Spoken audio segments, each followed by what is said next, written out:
Tyler Coates, and I'm your host today for Half Hour with the Director Series on The Fire Inside. I'm thrilled to be joined today with the film's director and executive producer, Rachel Morrison. Welcome, Rachel. Thanks for having me, Tyler.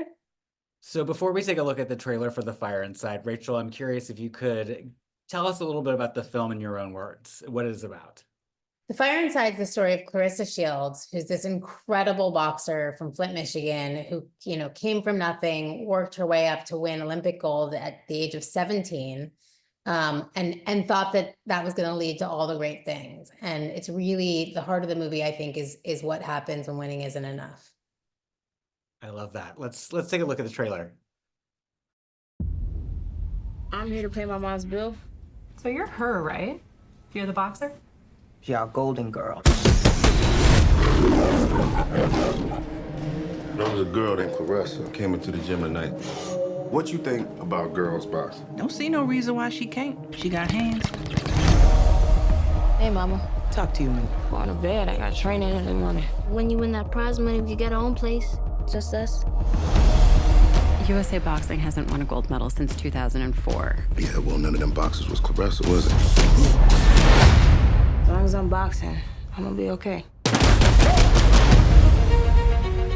So you on a path, and everything you see out there is just one more thing to get in your way.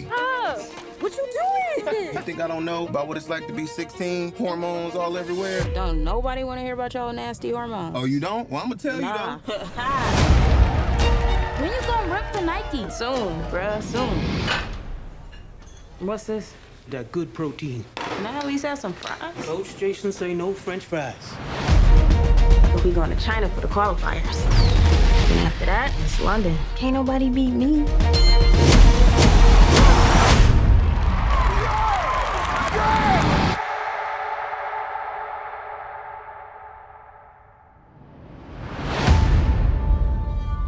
This just ain't what I thought it would be. All these people getting these endorsements. Meanwhile, I can barely pay my mama rent. Maybe it just take more time.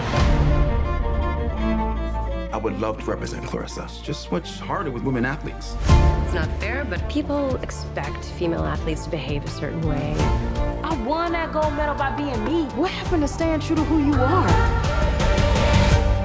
It's way bigger than boxing, Russ. So it's gonna be up to you to show who Clarissa Shields really is. If I'm trained for the second gold medal, I'm gonna need exactly what the men get. Is it the money? Is it the recognition? Money is recognition.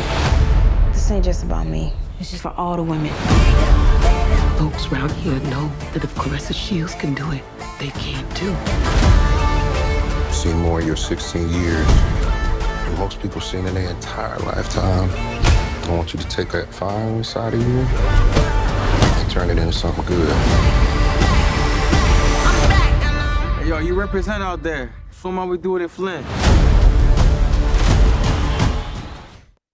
So, Rachel, before we get into the movie, I feel like I need to talk about your incredible credits, including the fact that you're the first woman to be Oscar nominated for Best Cinematography for your work on Mudbound. You were also the DP on Fruitvale Station and Black Panther, both directed by Ryan Coogler. So I'm very curious, was directing your own film always part of your plan, always your end goal?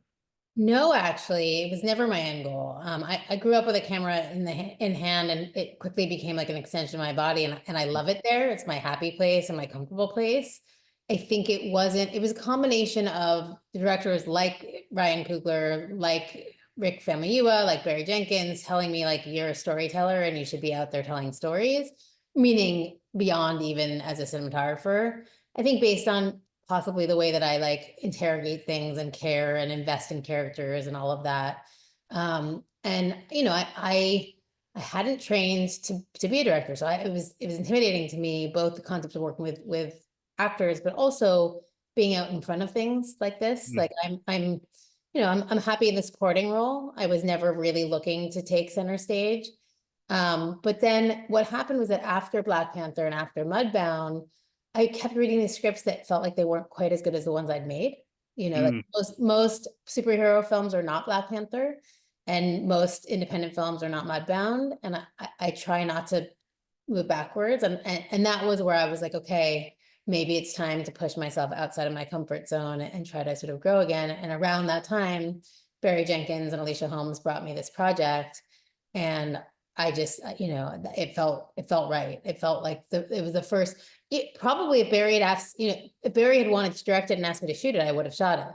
But Barry Right. wrote it with a female director in mind, and in this case, me. And I think Clarissa's story should be out in the world. It was absolutely both inspiring to me, but I always look at things like, is this additive in the universe, and am I additive to it? And it felt like yes, yes, and yes. And I think, part of that was maybe seeing my way into it a little bit through being a female cinematographer. It's you're the exception to the rule. And it's not enough to just be good at your craft. It's always, how do you carry yourself? How do you look? How do you dress? How do you run your crew? And, obviously in Clarissa's case, it was not enough to be one of the best boxers of all time. There's all these other perceptions and lenses that she has to kind of be put through. But yeah. Absolutely. Yeah. Had you heard of her story before the script came your way? No. And I mean, that was the thing more than anything. Like I follow sports, and I even to some, I didn't follow boxing that much at the time, but I know the great athletes of our time. So the fact that I didn't know her story is exactly what made me want to, try to champion it to the world, and Barry didn't either. And I think it was the same attraction to him, is we have all these biopics about people that that are basically like Wikipedia pages that we know like the back of our hand, when these are these untold stories are really, I think, so much more interesting and worthwhile in a lot of ways. Yeah, well, no, my next question was exactly about that. Kind of what about her, what about this kind of sports underdog story really appealed to you? And what did you think you could kind of bring something new to moviegoers who haven't seen anything before in this kind of specific space? I think people think they know what this movie is, which is Mhm. exactly that, the sports underdog story. We are very used to the construct of an inspirational sports movie where somebody, starts from nothing, builds themselves up, has a setback, works really hard, and then wins, and you're applauding and cheering, and the movie ends. And this is not that. And that's what's exciting to me about it, is that really the heart of the movie is what happens after she wins, and kind of this idea, which was her reality, that when winning isn't enough, right? And I think that there's something not just more interesting, but more relatable, more real. This is, nobody gets to stay on top forever, but a lot of people don't even make it to the top because they don't look a certain way, or they don't, they don't have a certain leg up, or whatever it is. So I think there's something actually extra inspiring about the story that we can all see our way into. Plus, the relationship with her coach, who played by Brian Terry Henry, is exceptional and just so human. There's just the father-daughter story, the coach mentor, all of the great things that we love in terms of a character relationship story, but then also, these other really, I don't know, exciting kind of new, ways to see things a little bit differently, and to not end exactly where you think you're going to. Yeah, absolutely. As a first-time director, I'm very curious about kind of I don't know, the kind of managerial element of the job of assigning, kind of coming up with your collaborators, finding out who, your department heads would be and who you best work with. Especially, I'd love to hear talk about you working with your DP, Rena Yang, and as a cinematographer, kind of what the conversations were like when you were first collaborating with her. So from a macro perspective, I actually think this is where it was a very easy transition for me to go from cinematographer to directing, because as cinematographers, we manage the set and manage, our camera department, the grip department, the electric department, and everybody that within that, and so I've learned from the many years of doing that it's not just, you don't just look at somebody's credits. You find out, what they're like to work with, and it's not just the people who hired them, it's also the people that work for them. It's so important to me to work with collaborators that I respect in life too, and that treat each other well, and to run the set with respect and a joy, I guess, and an energy that is, we're not saving lives as much as we sometimes think we are. But we are leaving our families to make movies. So it's actually critical that we're having a great time and building our own little families while doing it. But yeah, I think in terms of hiring and running the set, that was pretty, that came pretty easily. Rena, I went back and forth on whether to hire a DP that shoots very similarly to me, where I could just kind of not even think about it because we have a very like-minded, perspective on the world. And ultimately went back to a Ryan Coogler asset, I guess, that I'd learned, which is surround yourself with people who bring slightly different things to the table so that you can keep the conversations kind of kinetic and dynamic, and that you don't sort of always fall back on the thing you know. And so what Rena, I think, brought to the table, we actually have a quite similar camera sensibility, but for lighting, she comes from the commercial world. And so there's less of a necessity isn't necessarily the right word, but like she's less tied to naturalism than I am, I think, by default. I come from originally documentaries and then the narrative world, but where I'm always trying to kind of keep one foot on the ground, even in the visuals. And because this was a studio movie and not an indie, gritty thing, I didn't want it to be glossy in a kind of saccharine way, but to try to, where can we push naturalism a little bit to kind of in favor of spectacle? And I think that was, those were always the conversations, is how do we make a studio movie that doesn't feel like a studio movie, but doesn't feel like an indie, and, is authentic and grounded and naturalistic, but also exciting and dynamic and, and scopy, I guess. Yeah, absolutely. Obviously this film kind of lives within a larger genre of the, as we've both said, like kind of the sports underdog story. And you talked about what about it really inspired you, that felt kind of how it stood outside of those tropes. I think that we are very used to those narrative tropes of this sort of story. Were there any specific, tropes like that you were really trying to avoid in this film that we've seen so many times before? I mean, yes and no. Like in some ways, I really leaned into the sports movie until it wasn't, because I think you almost want to take people on this ride where they think they know where it's going to end and then kind of upend it. And it was fun because there is, I mean, that trope works for a reason. You really get to pull on people's heartstrings. Like they invest, you're rooting, you get the like the montage scene, and everybody's kind of, you're pumping your fist. And then when you have that moment, what is she going to win or isn't she? You hold your breath. And then when she does win, you still get that elation. It just isn't the end for us. So in some ways, I fully leaned into the trope for the first 2/3 of the movie. And then it became this whole other thing, which is, again, I think where the real heart of the film is.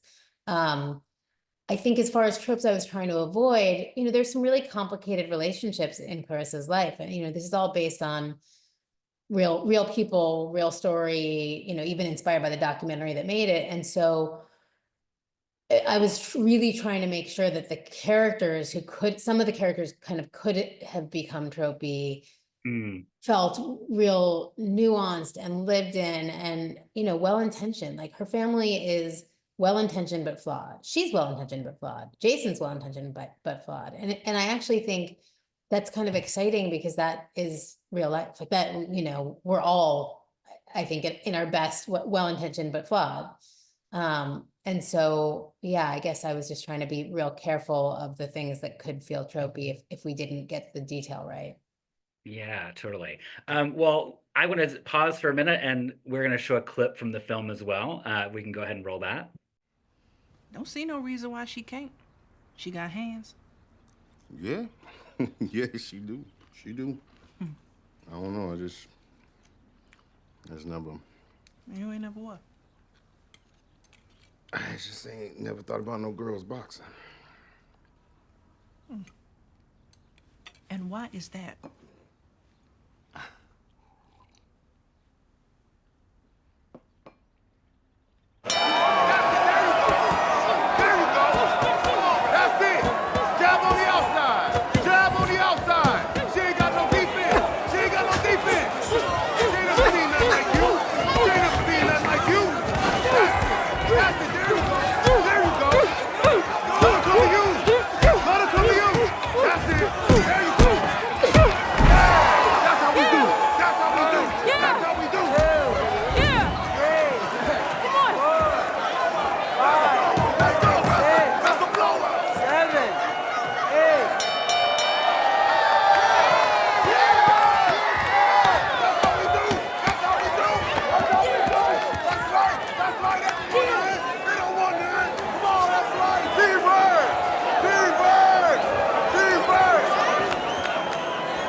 So what I love about this clip, I think, is it shows exactly what you've been saying about what this film has to offer. I mean, it is obviously the sports element that we just saw, but setting that up is a very human scene, a very human story about people and what matters to them.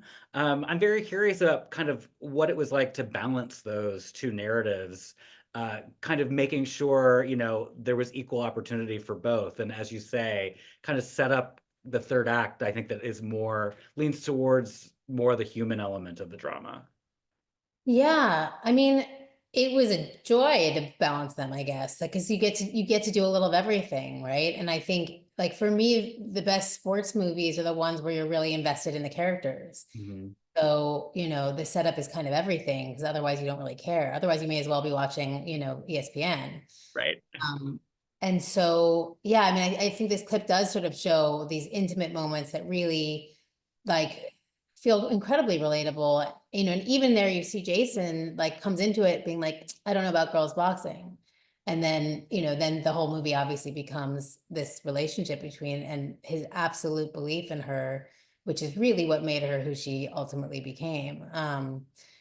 But yeah, I mean, it was nice because you do have like you have days where you're single camera and small crew and you're kind of, I mean, it's still probably lighting through the wind. Like we were never actually natural light because who gets to do that? Natural light feeling grounded. And then you could go into these sports movies. I mean, this was one of the grittier of our fights, but it was a big one because of the oneer.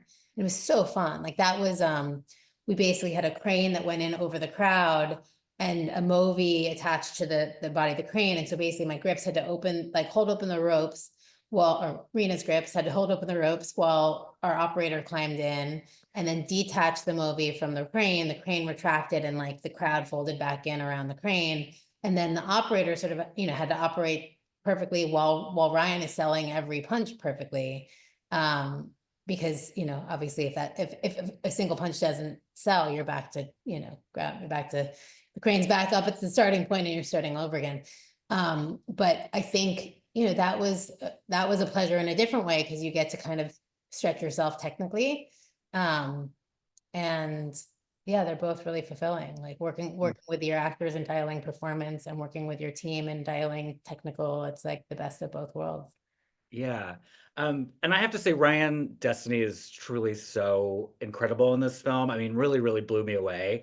And not just her performance is incredible, but the physical demands that she was required to fulfill, I think are really amazing. I mean, I think that there's a lot about filmmaking that is so physically demanding, as you just said about the camera operator, that I don't think we think about as moviegoers. But I'm very curious, what were the conversations about, like the preparation that she had to go through, not just physically, but mentally, to kind of figure out who this woman was and how to play her? I mean, it was very much a like, are you really prepared to go the distance? Because I saw what she was capable of from a dramatic perspective in her initial audition. I mean, she really brought it undeniably. And like, especially the fight scene in the hallway with Jason, where they're just like, she was 100% in the room. Like it was, and I could see the whole role. I could see the whole film. But the fighting obviously is this major leap from, she's done a little bit of dancing, but didn't even come from a particularly athletic place. And so it was almost like a handshake commitment, like a stare me in the eyes and tell me you're willing to do the work, because you're not starting with like a Christian Bale or a Meryl Streep or somebody who is willing to go there, right? Like now people probably will know that about Ryan, but anytime you start with somebody who's a discovery, you don't know really like how far they're going to invest. And to be honest, I think, and she would admit this too, we thought we were ready when we started this movie pre-pandemic, and she'd been training for 3 months and she'd been on all kinds of nutrition plans, and her body had transformed to some extent. But really, as much as the pandemic, emotionally and meant like nearly killed us, it also, we're a better film because of it for a number of reasons, but one of which is that Ryan got to train a whole nother 3.5 months and do a whole nother nutrition regimen, which at this point we knew sort of what worked for her body and what didn't. But, I think that made a huge difference, because by the end, I think I thought that I was going to be able to cheat more than I probably would have. Like, I was like, okay, well, if they can make Tom Cruise look tall, like I can make Ryan look like a boxer, you know? But the reality is the way that I wanted to shoot, which is so immersive, so subjective, so in the ring and inside and moving with her, I really couldn't have cheated that. Like, and to be fair, her double didn't look that much like her, and so it wasn't gonna work anyway, but it wasn't the way that I wanted to shoot. I think that might have worked if it was long lens through the ring with a lot of foreground and a lot of chaos, and you can kind of get snippets of things, which is how a lot of boxing movies are shot. But this one, to me, it was so much more internal and so much more about, it was less about the opponent, less about even the score. It's just like, where is she emotionally in every fight? So we needed to be able to always kind of check in on her face. And thankfully, she got so undeniable in the boxing ring that like she does every one of her own stunts. Talk about lucking out, I have to say. I mean, it's truly an incredible performance. And another incredible performance is Brian Tyree Henry. And the two of them together, I think, is just beautiful to watch. Just a very lived in chemistry that I feel between them. I'm very curious what it was like, maybe watching that behind the scenes before it happened on camera. Like, were you working with them together about kind of building that bond, or did that happen kind of naturally? I think I'm sure we talked about it, but this was, to your point about like getting lucky. I hit the lottery with them, like with each of them, but really with the two of them together. Sorry, this is Casper. Um, but they, that kind of magnetic chemistry was apparent within like, maybe you shake off the like first 2 days of nerves, and then they were just like, giving each other crap, and like, and there was so much love already and so much respect already. And yeah, I mean, they like the magnetism that you see on the screen, I think you feel off the screen as well. And it was so fortunate that was the case. Yeah. Well, I mean, also it's just kind of amazing to watch them because I've seen Brian on screen for many years, but a very different background. I mean, classically trained at Yale versus, I'm not as familiar with Ryan. So just like it just felt so authentic and real. It's just really amazing to see it captured on film that way. Well, and I think to hear Ryan tell it too, I think she really appreciated that nobody treated her with kid gloves. Like, I think Ryan treated her like a peer. Her boxing trainer treated her like a boxer as opposed to like an actress, and I, in whatever respect, didn't hold back any punches in the best possible way, right? So we were constantly, I think, trying to sort of push and inspire each other, and even to the point where like, when she's ready to drop down from all the boxing and the stunt, the stunt coordinator's like, it's enough, she's had enough. She'd be like, no, I'm going again, I can do better. And we'd have to like gang up on him together and be like, no, we want one more. But it was like this wanting to kind of, I think each of us push ourselves and elevate each other in doing that. And Brian has that real ability, I think, to bring everybody up around him. Like as you can probably imagine, like a lot of these films, especially, ones that aren't necessarily shot in New York or LA, like the secondary and tertiary characters, performances, the day players basically can like sink the whole shit. Mm-hmm. So to have Brian helping kind of put them back in the scene and keep everybody feeling lived in. I mean, obviously I was doing that as well, but it was just like, I do think he's such a gift. He really is. Yeah. And as you said, I think it speaks to assembling a team of collaborators that you can trust and know that are going to work together and lead the right direction. Sorry about the cat interruptions. No worries. Yeah, no, it's true. And if I can say one other thing about Brian that I think is really exciting in this film, I mean, he's always so good, but he's often like not larger than life, but he's so charismatic. But to see him be like kind of understated and relatable and human in a like father, friend, coach way, like he does so much with so little. So yeah, I mean, he's very special. Yeah. Well, I think it's really interesting, you and Clarissa both made history in your respective fields in very, very different ways, but still you were the first to do something as women in what you do. And I'm very curious as a woman director making her first film about a woman athlete. Like, can you talk a little bit about the pressures that you may have felt with this project and having it all on your shoulders and making it through the finish line? I'm mixing my sports metaphors now.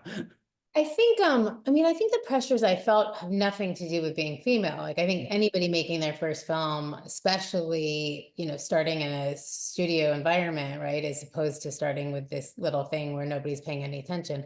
Although, to be fair, somehow I feel like I was given a lot of freedom. I didn't end up feeling like I was being helicoptered at all.